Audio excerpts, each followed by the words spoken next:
BlaakTones TV. All right, everybody, welcome back to the show. I do want to welcome some new guests in here tonight. You see some faces here. They've been around for a little while, so you probably know who it is.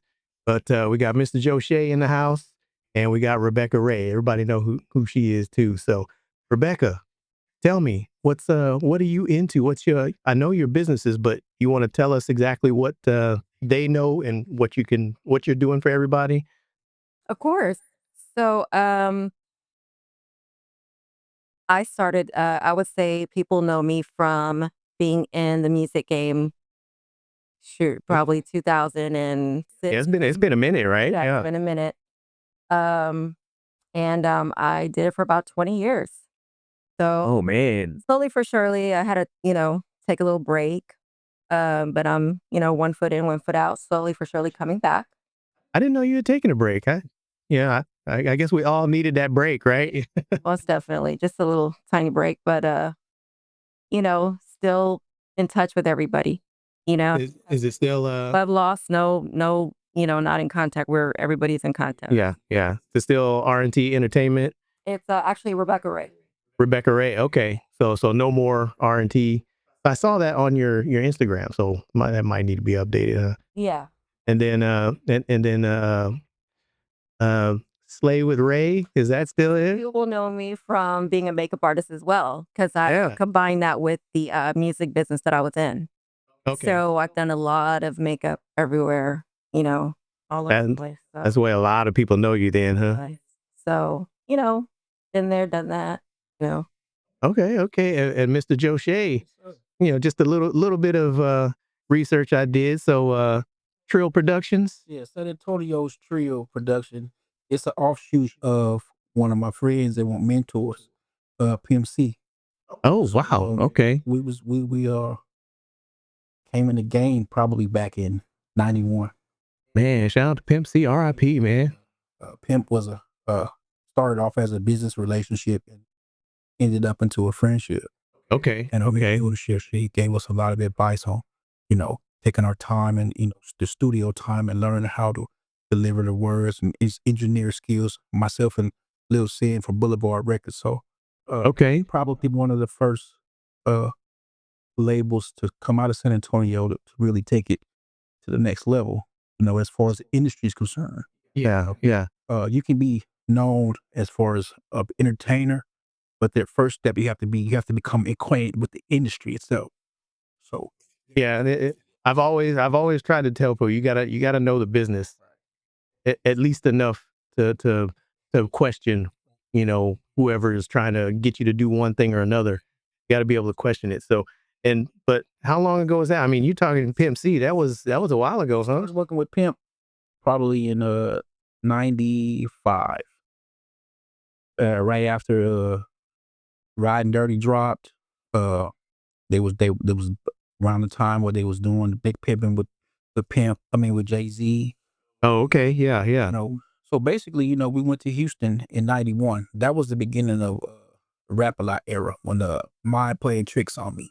Oh yeah. Mind Playing Tricks on me dropped in Houston, and the Ghetto Boys and Rap-A-Lot was the forefront and the forefathers of this whole Southern network. Yeah, when they were coming out, I remember because I was actually outside of Houston. I'm a Prairie View graduate, so right around that time I was there, Right. and when all that started dropping, so man, that's real, Right. for real. Yeah, so we was out there. I was a teenager, and my older brother went to TSU.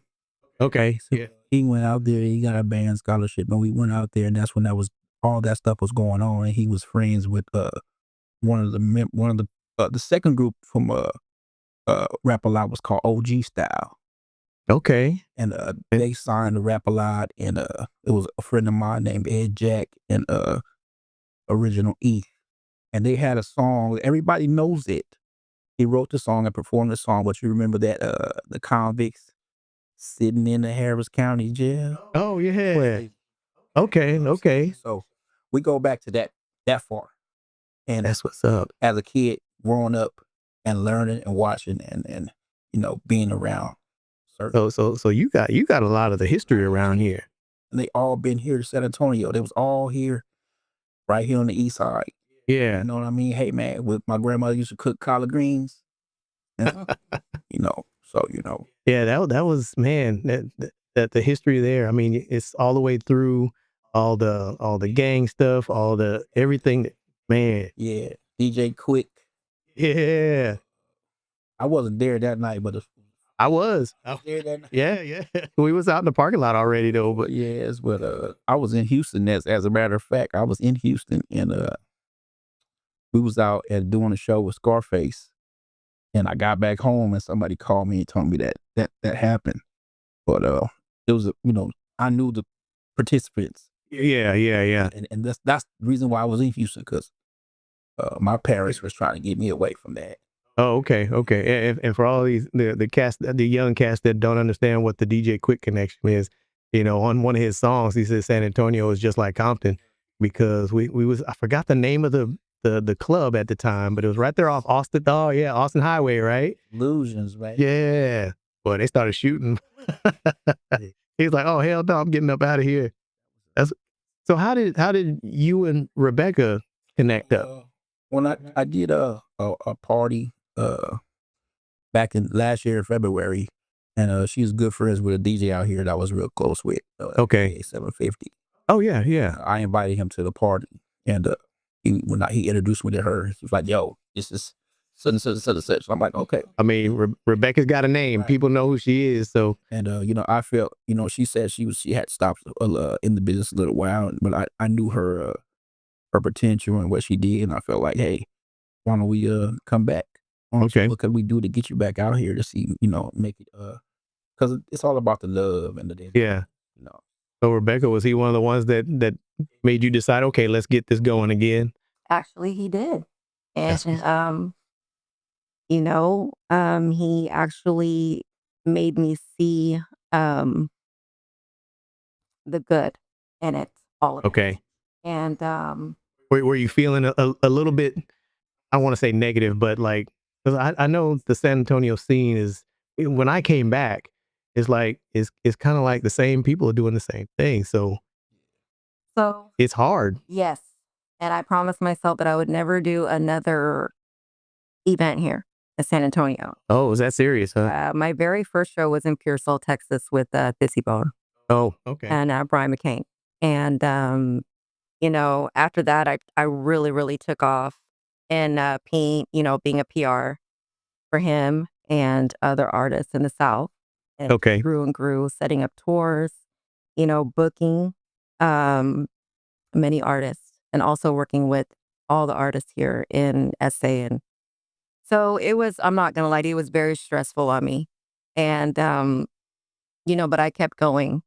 And from there, that's when the break came in, Yeah. it Okay. was just, had to take a break. I have kids and, you know, Got to take care of the family. And I guess everything that was going on around that time, it's like, okay, you probably were like, okay, it's time to sit back for a little bit. like I'm good. I established some things, my goals that I wanted to, and I've always had the love for music. Yeah. Okay. And I've always, hey, music this, music that, but it's really not about the music. It's the people that you work with. Yeah. So I had to realize that.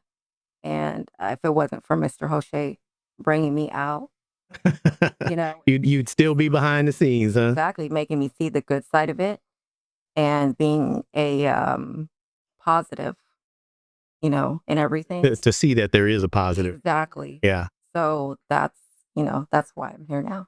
So you mentioned you've always been into music. Can you remember like one of your first?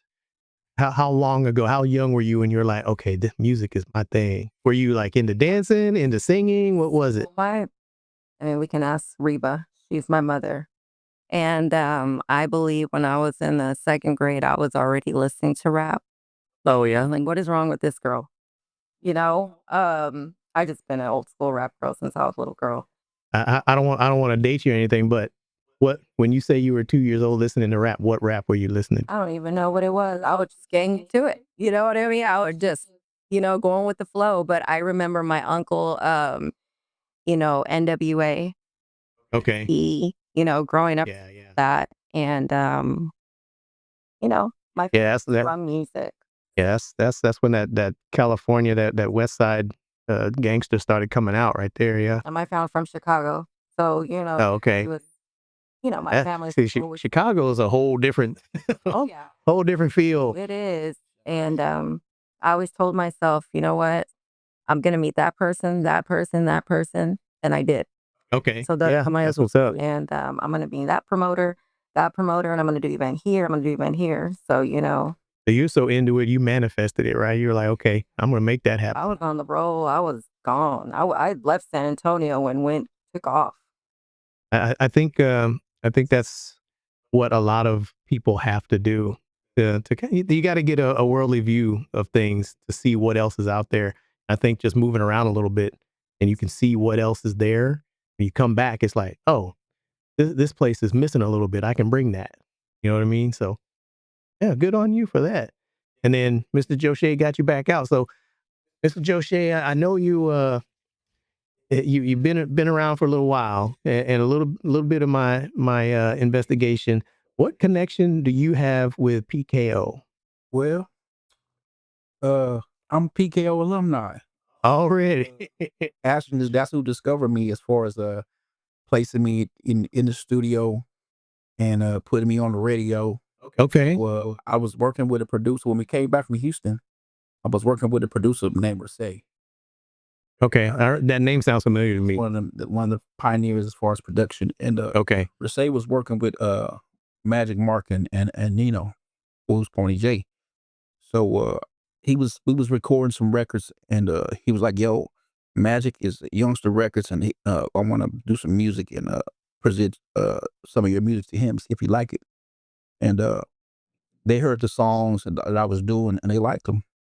So Nino was doing a remix to one of their songs. I think it was All Day Sunday, hmm. and it was like 99 on the Billboard. People don't know PKO did numbers. I remember. I remember seeing him on the billboard. Yes, and so I did the remix to that song. They flew me out to Dallas, and that's where I met DJ Snake. Okay, yeah, We put the thing together, you know. And I was out there, and I was young and raw, uncut, didn't know anything about very much about working in the studio. Maverick had the whole setup. You know, he was like I said, they was very successful in the music business nationwide, and that's one of the things that we did. So as I was talking to Snake in the studio, like I was raw, and that's one of the reasons why I'm so adamant about getting out this information and letting artists know you have to be in a scene or setting environment where the artists that you're working with, you have to respect them, hmm. and you got to respect the person that's gold or platinum producer, Yeah, because he's gonna be able to give you constructive criticism. and you got to be able to take it too. Take it and not be he hating on me. Yeah, yeah, If you want to perfect the craft, because these are craftsmen, yeah. these Yeah. geniuses. So you have to be serious about, okay, what I need to do. So I went in there and bust my little rhyme, and Snake was like, "Yo, that shit was whack." Oh, he told you straight up. And I was like, "This DJ Snake from Nemesis, you know." Yeah. And so I didn't take it. He said, "Man, just work on it, man, and come back." And I worked on it a little bit. A couple years went by, and this was the last Nino album, Unstoppable. And Snake had came back Hmm. to San Antonio. They was putting out the album Snake and Quinn Black, which was Snake is the engineer for Too Short. Oh, okay, okay, Was Too Short's producer. gotcha. It had a full circle came, and I had been in the mix for a few years, and I linked up with Boulevard and Clyde Williams from Boulevard Records. He gave me what he did was he talked to me about my delivery. About delivery. So he coached you. Yeah, he was What okay. he did was he made a CD with every rapper. East Coast rappers, West Coast rappers, down south rappers, Midwest rappers. He said, listen to all these songs. If you really want to perfect your craft, listen to these songs. He said, I'm not trying to tell you to sound like any of them. Hmm. He said, but listen how they're delivering their words. Yeah. Listen to what they're saying. if you listen to them well, you'll see that everybody's really talking about the same thing. Oh, yeah, yeah, you're right. They're talking about, no matter where they're from, they're talking about the same issues. Yep. You want to pick up on what's relevant. Yeah, You know? yeah. And I heard Scarface say the same thing about politics, et cetera, et cetera. But And they're telling a story that's relatable. exactly. Yeah. So I did that. I sat down and I listened to all those CDs and songs over and over and over, and we start to record again. And my skills got a little better. So when I went to the studio that day, everybody came. Like I said, Snake was working for Too Short. Too Short's manager was there right here Okay. in Rap City Studios. So Yeah, I remember them. Yeah. Matt. And I went in there, man, fresh off the block, and recorded a song called Swingin'. And they was all excited. Snake was in there. Saying, yo. So I'm like, bro, do you remember me? He's like, no. Like, yeah, man, you told me to work on my shit. My shit was wet. He said, well, like he been working on it. Hey, you come a long way. Yeah. So at that point, like I said, Short's manager was there, and Magic was there from PKO. Okay. He was about to go and do something else. It was his last album, and they was in there congregating, and they was shooting dice in the studio. Him, Too Short managers, guys from Atlanta, dudes from Dallas. They was in there. So Short's manager was like, "Yo, the young guy, he got it. We want to see what he got." Got that endorsement right there. Yeah. And Magic was like, "Well, you like him so much, take him to show." Just like that. You know what I mean? Him and Short was Yeah. saying, it's like, take him to show. So Yeah. that was my connection with Okay. Yeah, I think like one of the younger cats, he was associated with them, so you probably know Junior Boy. Yeah, I know Junior Boy. That's Yeah, so I just talked to him. yeah. So I know he's still moving around with yeah. He was in Saudi Arabia. I mean, I saw his photos, man. I was like, man, that's what's up. I was jealous. I was like, man, I want to go out there and check that out for real. Yeah, Good deal. Yeah, that's my guy. So now that you two are connected up, Rebecca, what do you have planned in store for him as far as management and getting him out there and shows and stuff like that? But I know that Mr. Joshay, you have a recent release that's out. Yeah. 21 Crunk Street, right? Well, that's the first album I did in '99.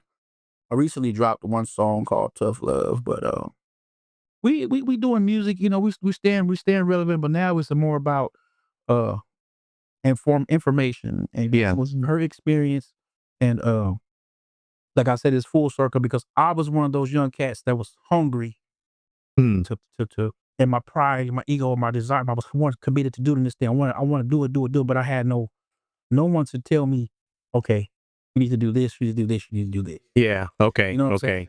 But I know how it feels, so therefore I know what an artist needs to make him feel that he's going to the next level. Yeah. You know, Okay.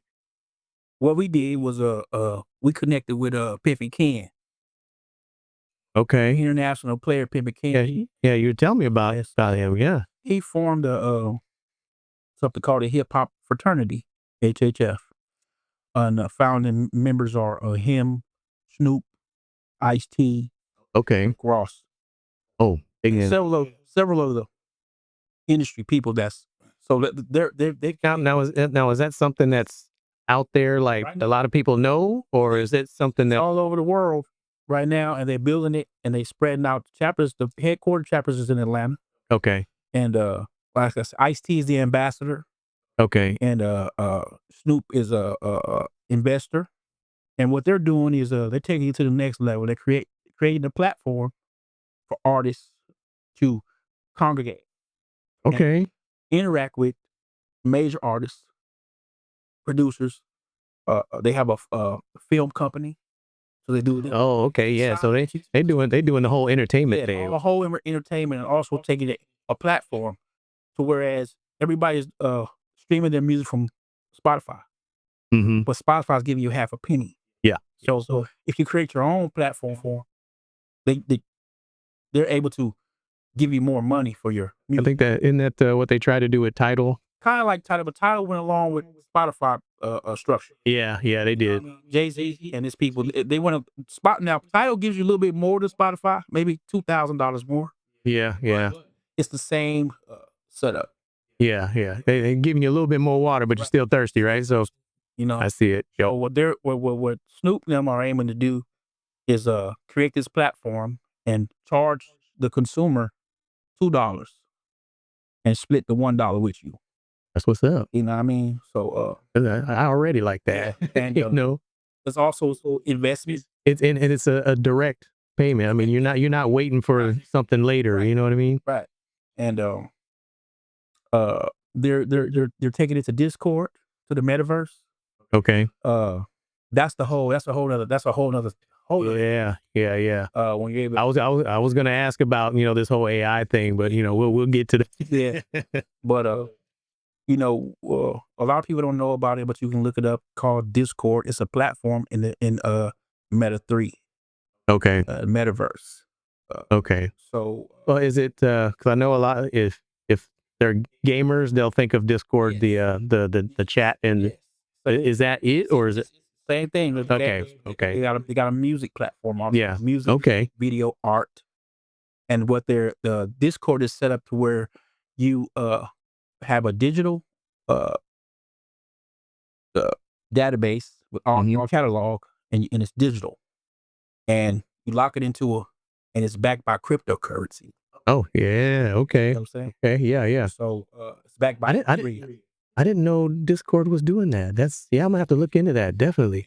And I'm all over crypto too. So So it's backed by Ethereum. So the okay. first person in hip hop to capitalize on it was Snoop. Mm. So when Snoop bought Death Row, he took all the music from every digital platform. He removed it when he first bought it. Took the Death Row catalog Uh-huh. and put it on Discord. Okay. And he charged maybe 2 or 3, 4 Ether for each album. Yeah. Digital. And at that time, Ether was at $1,500 a piece. I remember them days. So we charged 4 Ethers for each album. Yeah.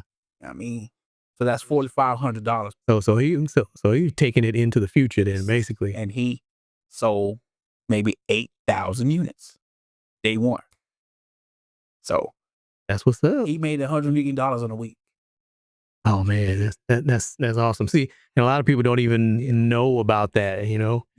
because you kind of have to be in that section of life or whatever to be following crypto and things like that. So a lot of people, I mean, there's a lot of people made a lot of money off it. A lot of people lost a lot of money, but when it comes to like the entertainment and stuff like that, that's a whole different realm. So They're creating their own. You're creating your own investment groups. yeah. I can tell the value. I can name the value of my work. I can name the value of it. Yeah, you're not relying on some company up here to tell you what your value is. And it's like, okay, I'll give it to you the 2 Ether. But the beautiful thing about it is not only do you sell it for the Ethereum, but each time you sell it, when a buyer invests in it and buys it for 1 Ether, he turns around and sells it for 2 Ether. Oh yeah. Okay. And it gains value. Each time they sell it, it gains value. But the beautiful part about it is you always own the catalog, and each time it sells, you still get a percentage of it. Yeah. Each sale. You know what I mean? So it goes on and on and on, and then it grows too. We have So that value is up there. Yeah. You know what I mean? So there's a whole other thing that we're trying to put these artists into to make money, man. That's what's up.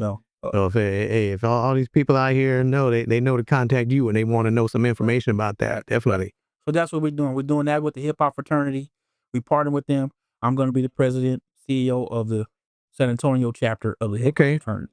Oh, that's what we're doing, and we want to bring everybody that's with like minds, like Rebecca, and she comes along with a lot of people who love and respect her. Yeah, So definitely. She's allowing me to she bring them, and we get together with them, and we try to promote their records. You know what I mean? Oh, that's what's up. Yeah, I'm gonna have to talk to you about that off camera, man, because that's definitely something I'm interested in too. So and like I said, it goes for podcasts. It goes for any type of entertainment. You know what I mean? We could come together as an investment group. Okay, It's 5 of us. and you put your platform on, because that's the number one thing I want to talk about as far as Houston. People say Houston, but 1991, the difference between San Antonio and Houston, as far as all the artists that got signed in Houston, was because they got radio play. 97.9 The Box Yeah. got on their deals. I can see that. And Yeah. the way you get They actually played their music. their music, and when they played their music, it wasn't so much of Houston artists, people in Houston supporting Houston. No, it was the reach of 97.9 The Box and the surrounding towns. Yeah. Yeah. I can see what you're saying. San Antonio. You get the airwaves all the way to San Antonio. You're talking about all the way to Louisiana. It was a surrounding. Oh, I didn't know they made it all the way to Louisiana. Oh, yeah, that's right. 97.9 would reach its frequency waves reach all around Over the border there. Yeah, I can. Dallas, et cetera, et cetera. So the surrounding towns. Houston was okay. It's just these were just rappers. When it comes to San Antonio, they had more value. Their value increases. I watched everybody get their deal from South Park Mexican to Lil Kiki, Thugger, Swisher House. I watched everybody get a deal, and the reason why they got the deal is because through Southwest Wholesale, it was actually selling units. When you got an artist that's pushing 13,000 records per week, the industry They recognize it because the labels are bringing their music like Jive, Universal. Yeah. All these companies have a headquarters company office in Houston, and they would bring the signed artists to the same distributor. Okay. So they want to know who's this guy that's selling 13,000, and why don't we have it? So at one point, it became a conglomerate. It was Southwest Wholesale, Pen and Pixel Graphics. I remember that. Murder Dog Magazine. Okay, yeah. Conglomerate. I did not know that. You do what I'm saying? Man, yeah. So Pen and Pixel started pressing records, and you shipped them to Southwest Wholesale. But they had the whole package deal done. It's a monopoly. And then Southwest Wholesale's headquarters in San Antonio was Tejano, Tejano Music. Oh, right. It was all like, okay. So the whole time it was San Antonio company that got all these Southern artists they deals. Wow. That we don't know the history of it. They hold the Tejano Awards. Yeah. That's true. The owners of Southwest Wholesale. Okay. You know what I mean? Now is Southwest Wholesale, I remember them back in the day, are they still they call it So South. It's a digital platform. Okay. But they were doing CDs and albums and stuff like that. And when everything switched over to digital, they had to follow behind. Yeah. He died not long ago, but he got everybody their deals. Okay. And like I said, they had a Southwest Wholesale had a newsletter that would go out to all the record stores. Oh, they were doing it right. They knew they were. They were promoting their people. Yeah. They had a newsletter, so the newsletter would go out to all of the record stores, Blockbusters back then. Yeah. Soundwave, we used all over the country that they would send these newsletters to. I'm gonna give you something somebody taught me. I was on to Commerce Street Records. I remember that. Yep. So it was me and Sean, and that's what my album. I did an album on Commerce Street. Okay. He was a white guy, a young white guy, a Jew, and he was street smart. He was a bondsman. Okay. Well, he gave me something. He said, "I'm gonna give you an executive point of view of rap music, Yeah. and how rap music sells to record stores." He said, the average person, male, non-racist, talking about demographics. Yeah. Okay. Average male, middle-aged, white man owns a record label or a franchise store, and he knows nothing about hip hop, but he knows hip hop and music makes a lot of money. Yeah. So they're watching the market. So what he does, that's why they have the Billboard magazine. So when he orders the music for his store, where does he order it from? How does he know who Jay-Z is? How does he know who? He's watching them charts. Yeah. He watches the charts. Yeah. And when he's about to order his store to make money, he goes from the top 10 artists. because that's what's selling, Yeah. right?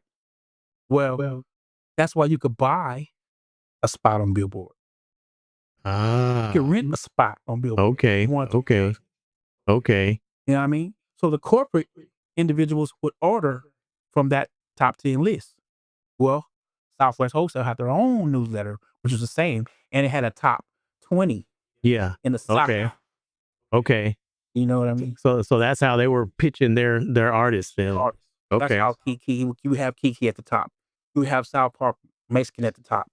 These guys, big poke. So and they had to build their reputation up for them executives to look at it and be like, okay, we need to buy that. Because they were ordering. Yeah. Yeah. You know what I mean?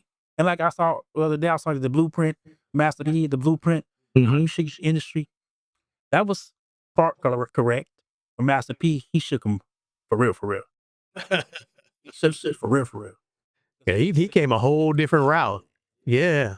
Oh man. Like I know, like Pimp used to say, man, I just seen Percy. I just yelled Percy there. You know, he hated what I called him Percy. But you know, we was there with P and all these dudes who Suave House, who was there, and I watched them.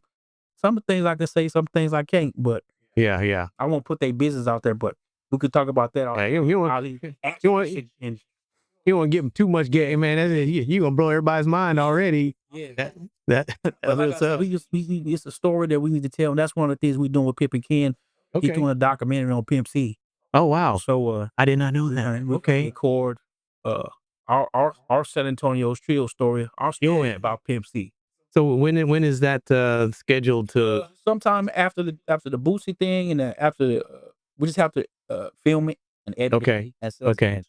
But you already got it scripted out, and everybody knows. We're just gonna tell the truth. Yeah. Yeah. You know what I mean? So who's as part of the documentary? Is there any names you can say? Lil Sin, and hopefully we get Clyde to come in. Okay. We're gonna put Rebecca, because she worked with Pimp's mom. Oh yeah. Pimp's mom. Oh yeah.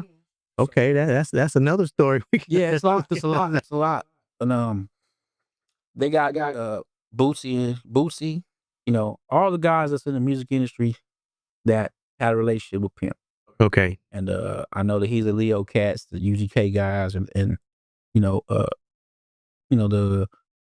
the conspiracy theory. You know, who killed Pimp C? Yeah. Yeah. You know what I'm saying? Yeah. I mean, Who killed Elvis? yeah. You know, Who killed Mike? exactly. So I mean that builds that keeps it in the news and everybody's mind too. So yeah, I just saw that 50 Cent documentary on Yeah, so who killed Pac? I mean, either way it goes. on Puffy. You know what I mean? Either way it goes, there's a record industry rule. They ain't gonna like me for telling y'all this. There's a record industry rule. Wait, do we need to disguise your voice, put a hood on early? It's out there, but it's just, you have to understand. They don't want you talking You about have it, to right? research to know. If you know it, you know it. Yeah. Okay.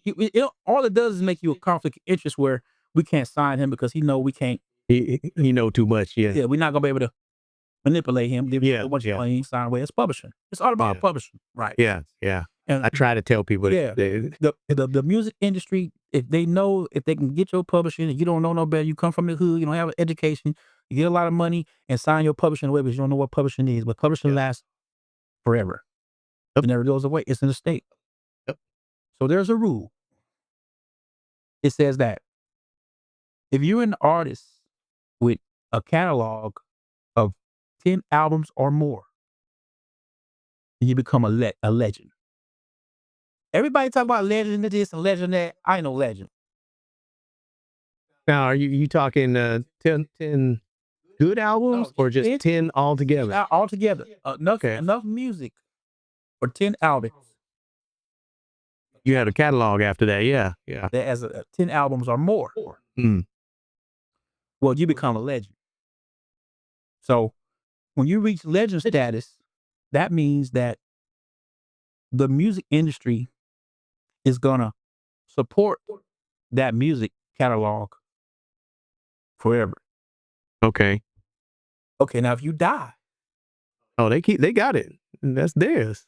If you die as a legend, well, and that's one of the things about publishing and selling million copies, selling 500,000 copies. Those copies, the people you don't make the money when you sell 1,000,000 copies. Hmm. I was telling you about Southwest Wholesale. Well, when you purchase 1,000,000 copies, the artist royalty gets paid when it's pressed off the press. Hmm. So if it's 50 cents to press a record, a piece back then, CD was $1. Okay. So when your label paid for that album to be pressed, that was $1. That's where your 25 cents comes from. Ah, gotcha. Okay. Okay. Not when he sells it. When it gets pressed. Yeah. Yeah. So when you go gold or platinum, which is 500,000 or more, then the industry continues to have those albums pressed. Yeah. No matter what. So you're talking like your mechanical royalty publishing. Okay. Yeah. Right. So if you're a legend, and we're gonna name some legends. Now I'm gonna give you more trivia. Name me 5 artists if you know that got 10 albums. Go from the top. Yeah, that's a good question. You got to sit here and think about that. That's got 10 albums that ever reached that mark. And that's alive. I'm trying to think. It's all escaping me now. Only thing I can think of is maybe what I wouldn't even say Michael Jackson because it wasn't him solo the whole time. So, oh yeah, he got plenty. Yeah, I can see that. 5, but none of them reached that status because at some point it stopped going with the agenda. Oh yeah. Oh, I see what you mean. Yeah. Say, what's my money? Yeah. Publisher. Yeah. I put out all these albums, and I need my money. But it gets to that point where they start questioning it, and then they get dropped or move on. Yeah. Okay. Because you're not talking about the stuff. But see, like Too Short. I mean, he was his own. He did his own releases, didn't he? He was signed to Jive. Oh, that's right. Okay. Yeah. Okay. And he actually ran it out, huh? He did. Okay. He retired after the 10 albums. He retired. They started doing reality shows and everything. He started still doing albums, but him and Prince was the only 2 people that fulfilled their contracts. Oh, gotcha. Okay. And then Prince did a whole different thing. He pulled all his music too. Yeah. Right. So it was about shaking the industry. Yeah. But if you die as a legend on a label, your album is going to sell because the industry is going to continue to have those albums pressed all around the world. Once you go a gold or platinum, that's international. That's not in the United States. That's all over the world. You go platinum. Yeah. Well, they're going to purchase that music. 2 million records will be sold for infinity. Yeah, that's why a lot of these artists, they get to a certain point, they start fighting for their ownership. Yeah. So that's what we have to preach in the beginning. And Too Short was the only person who gave me that information. Interesting. Yeah, that's what's up. He was like, you need to get your money. Because I went out there to sign his label. He gave me a piece of paperwork. And I'm like, I ain't signing nothing. No. I ain't signing nothing. I see you earlier. I don't know. I got to call somebody, get a lawyer, whatever. Yeah. But they was like, yo, bro, this is make sure you get your money. Make sure you get paid, man. I was like, I don't know nothing about this. So, but yeah, because you... And lucky enough, he decided to give you that game. You know what I mean? But I was hired. So he was like, look, doing this, you're doing this. You're going to be one or the other. You're going to be a rapper. You're going to be a gangster. But you can't be both. Because you gotta, they're gonna test you, and you gotta find your niche. And you did it. Yeah. Oh, that's what's up. So coming up, what are your plans like for the next album or next I guess couple of years? Well, we want to focus on overseas market, Japan. Okay. Germany. Okay. Italy.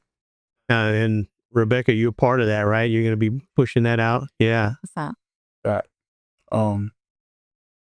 Rebecca is her etiquette and her knowledge of the industry is propelling.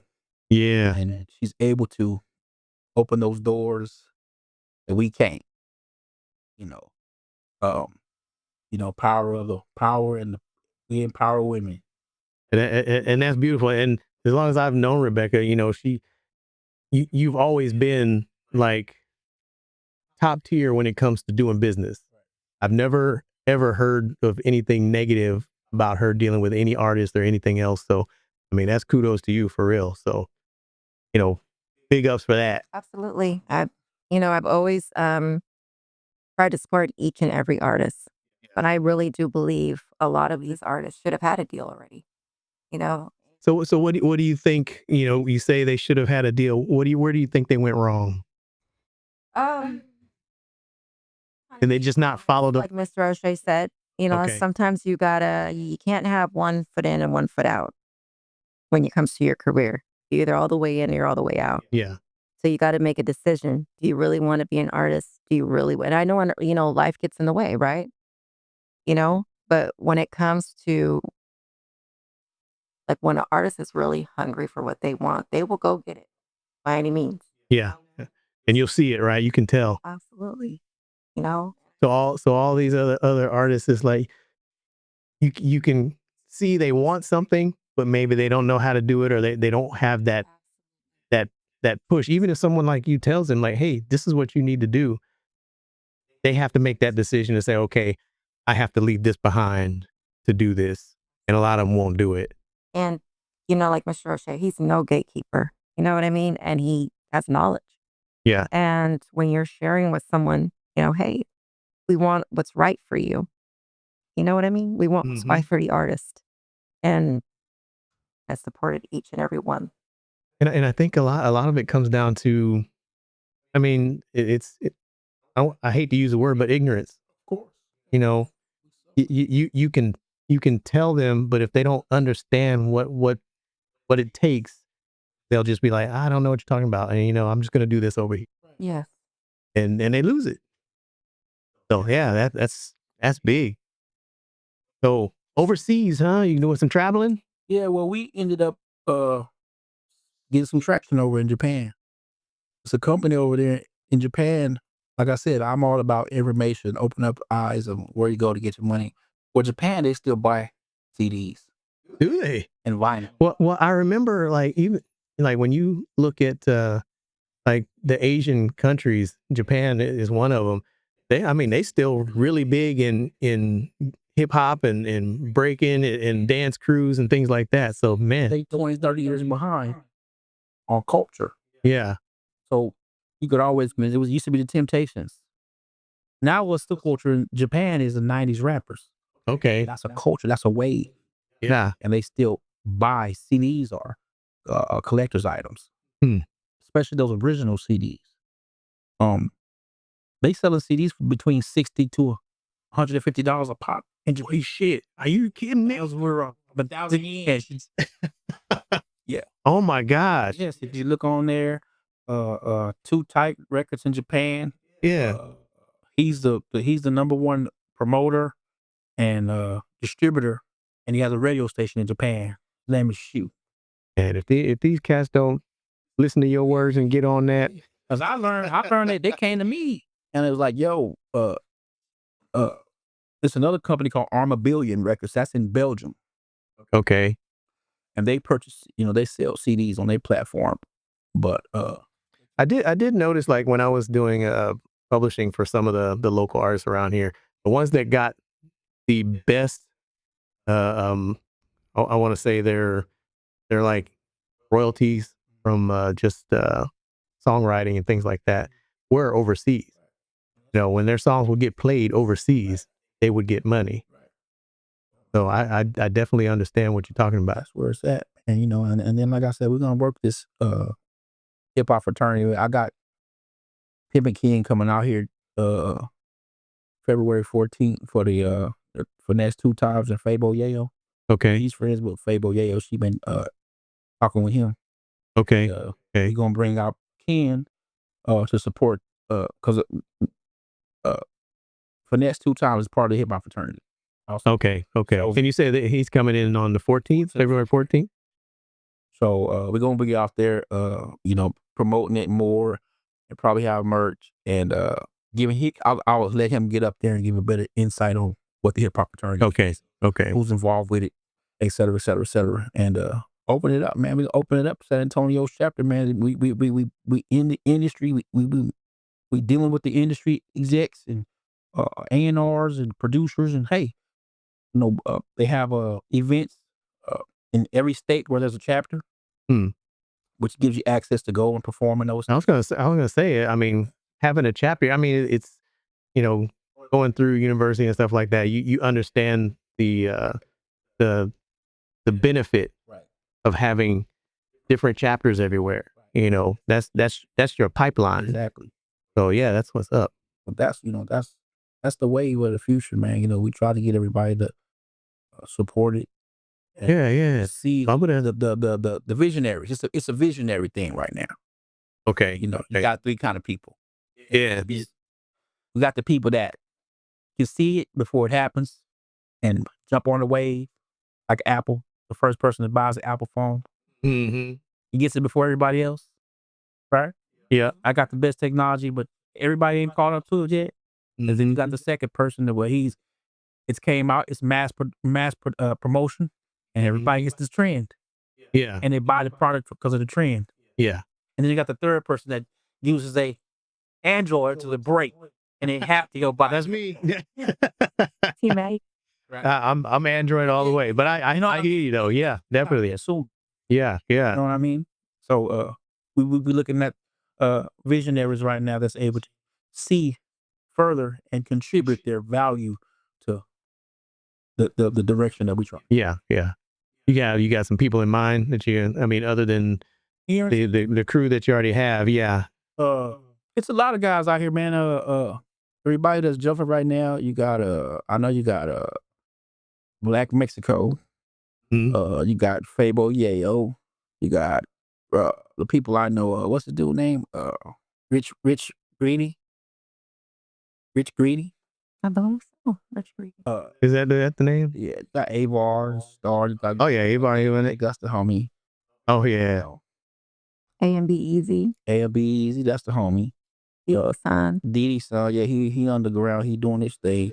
Them names, yeah. Everybody that we could possibly think of, man. The older cats, I got Tone City Records, Chewy. Okay. Fade Dog, what he doing is what else? What's the other homie name? He just asked me about him the other day. You got a lot of names you're looking at then, yeah. God, he gonna kill me. I mean, there are so many. I mean, we forgot any, but Yeah. so many out here that have talent. It's unreal. Yeah, any of them that's just willing to work with us. I don't care who it is. Okay, yeah, that's what they want to hear right there. Yeah, that's just people I know. I'm old, and even the younger guy. Who it is, man. So you're saying, I mean, they may not even be at the top of their game, but if they need some coaching or something like that, it's always good. We take talent. We take hustle over talent. We take commitment. I get with that. Yeah. Over talent. Because yeah. Over time. Yeah. You stick with. You're a testament to that, right? Yes, you can improve.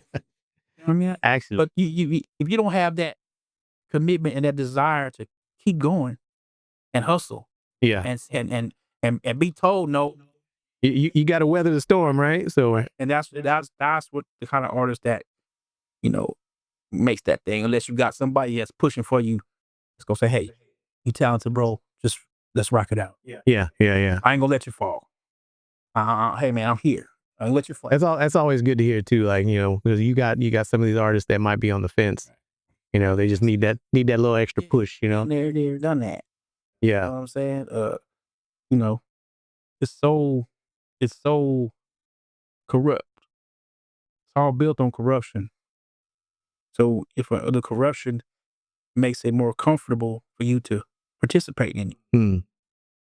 We want to hear how much dope you selling to your people on the radio. You know what I mean? We want to hear how many people you killing. Yeah. Because that makes money. As long as you killing and doing selling drugs, that is somebody that's making money on the stock market who owns prisons. Oh yeah, definitely. I think like the private owned prisons were the biggest dollar makers. I mean, we don't want to stop climbing, and that's one of the quotes that Pimp C told me one time. He was like, "Look, we are UGK.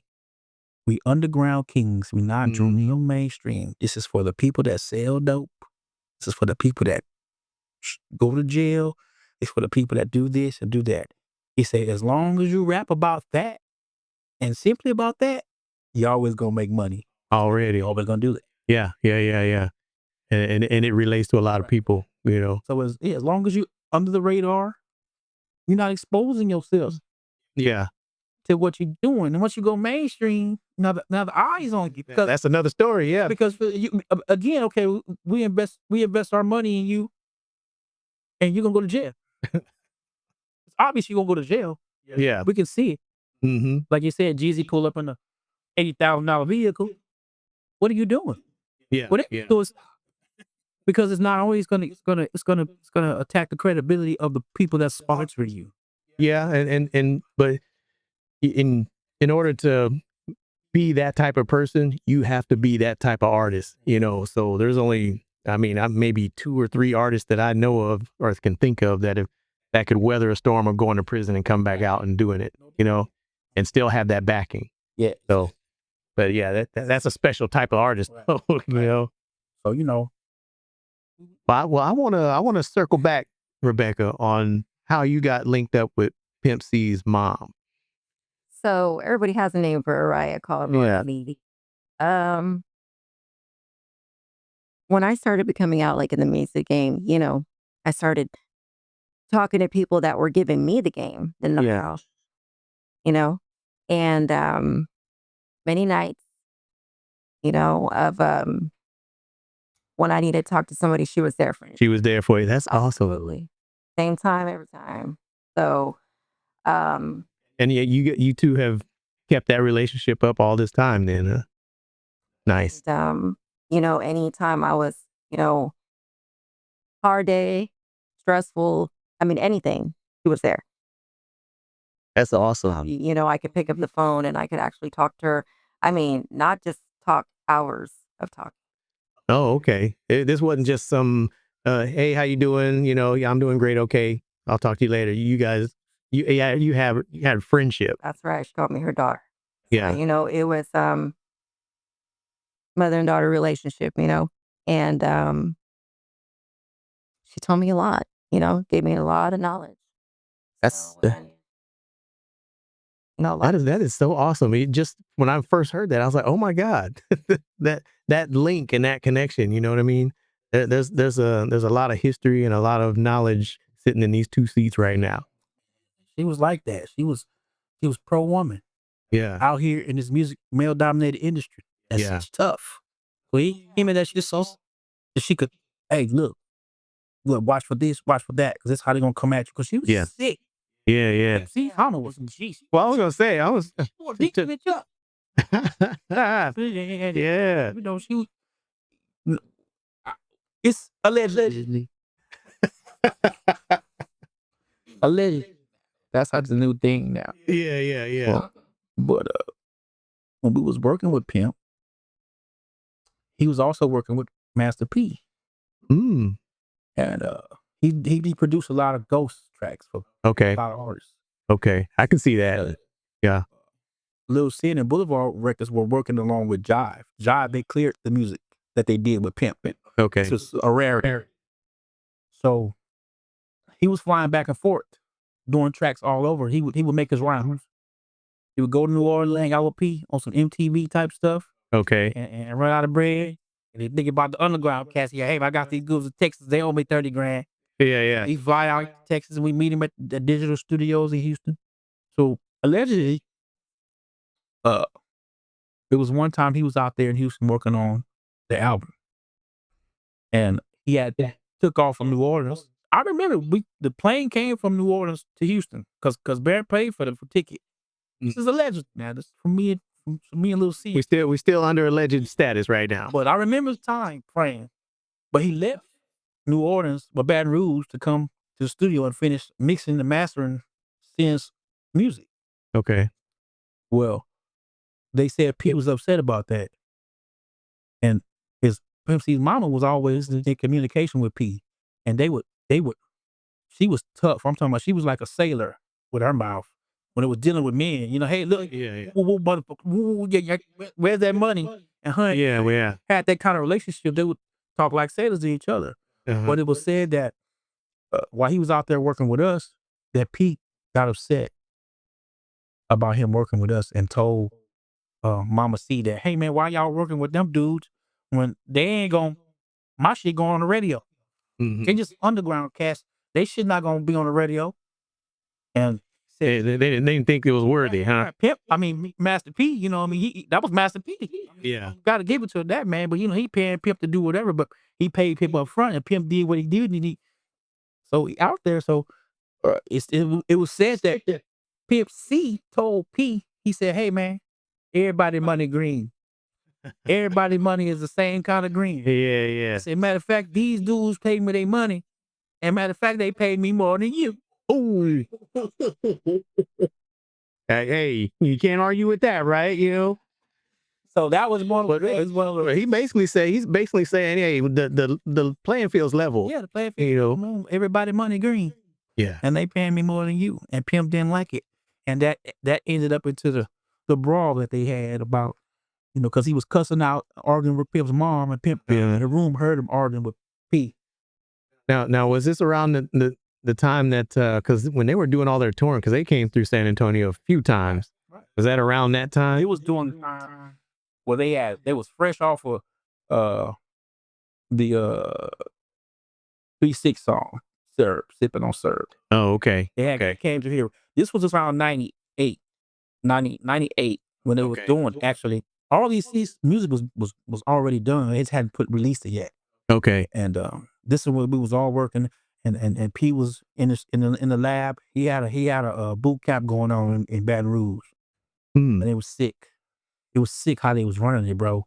Like every artist has a walkie-talkie, and he bought all the artists on No Limit a Camaro. When the Camaros came out, Yeah. he bought all of them a Camaro, and they all had a walkie-talkie, and they were on a time limit. When he called on the walkie-talkie, You had to be there. You got no excuses. the whole seats, bro. It was 2 gangs in New Orleans back then. There wasn't no Bloods and Crips. It was 2 gangs in New Orleans during that time in 96, 97. Okay. And No Limit. Those 2 gangs. Okay, I see that. It was dudes ride those Cash Money. These dudes was No Limit. You know what I mean? So it was like that, and that was the time of all that was going on. Okay. He was building his empire. Baby had just got the $30 million deal. This was 98, 99. Baby had signed $30 million.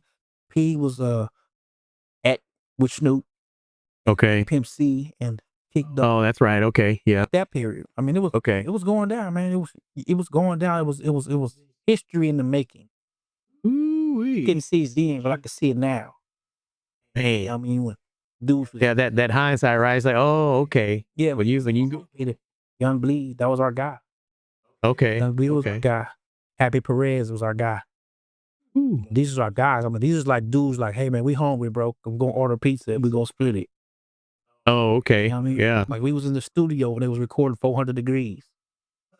We was taking up. Matter of fact, like I said, it was a problem with Pimp C being late at digital, and we went over the time limit and No Limit. I mean, Cash Money came Oh, really? hour behind. So we was on their time. He was Pimp there, so everybody loved him. Yeah. It's like, hey man, check this out, man. Y'all need to beat these dudes. And that was Baby. That was Slim. That was Juvie. Okay. Oh man, that was, man, that was a rich time, man. There was a lot of talent going around in that circle too. A lot of money being thrown out. Ooh-wee. A lot of street money. You know what? I mean, we could sit here and talk about this stuff all night, but I want to thank y'all for coming in. Is there anything you want to tell the people out here might be listening to this, watching the video? I mean, we got a lot of things coming. You know, Be on the lookout, huh? Now, when you say a lot of things coming, how fast are we talking? As far as close as February, starting in February. Starting up, huh? I said we cracking it off. We bringing Pippa Ken out here, and I've been in contact with him every day. I talk to him every day, and I'm explaining to him, hey man, this is San Antonio, man. It's raw. It's uncut. It's opportunity out here, man. Come out here and get it, man. That's what's up. You be the forefront of what's going on, and it's just a matter of the main thing is the importance is you. Yeah. The importance right now is you, because it has to be a platform. There has to be a platform. We have to build a platform to bring these artists in that we know, hey man, this is a guy right here. We're gonna get behind him, we're gonna support him. He's gonna make it. Yeah. The platform is everything. If there's no you, how these artists gonna be seen? That's true. That's true. So the responsibility of the platform and form of the platform is how you take it to the next level. Setting that base so people can come through and get their words, get their talent, get everything out there. Because hey, you might discover the next. That's true. Right? Never know. Never know. It's possible. Well, I appreciate y'all coming in, Mr. Joshay, Rebecca Rae. That's rhyme right there. Shoot. That's a team. That's a team up right there. Well, I do want to thank you guys for coming in 100%. I didn't know what to expect. I know Rebecca. I had never met you before, but this conversation here was superb to me because that's a lot of knowledge. So I'd be happy to try to get you guys back in here. Definitely. And we're gonna let everybody know, man. Like I said, we set trends around here, man, and we gonna open up people's minds into this. This is the first platform I've been on in the city. So okay, I'm about loyalty, bro. So already I feel honored. Definitely. Likewise. All right, everybody. That's Mr. Joshay and Rebecca Rae. Thank y'all for joining in, and we will see you next time. Peace out. So just to add something real quick, I just wanted to give a major shout out to Brixie Brie. She has a new single right now called Vibe featuring Mr. Joshay. And y'all just stay tuned for this single because it is a beautiful song. Produced by Mike B. Mike and Houston, platinum producer. And he's gonna be the next thing, man. We taking it to another level.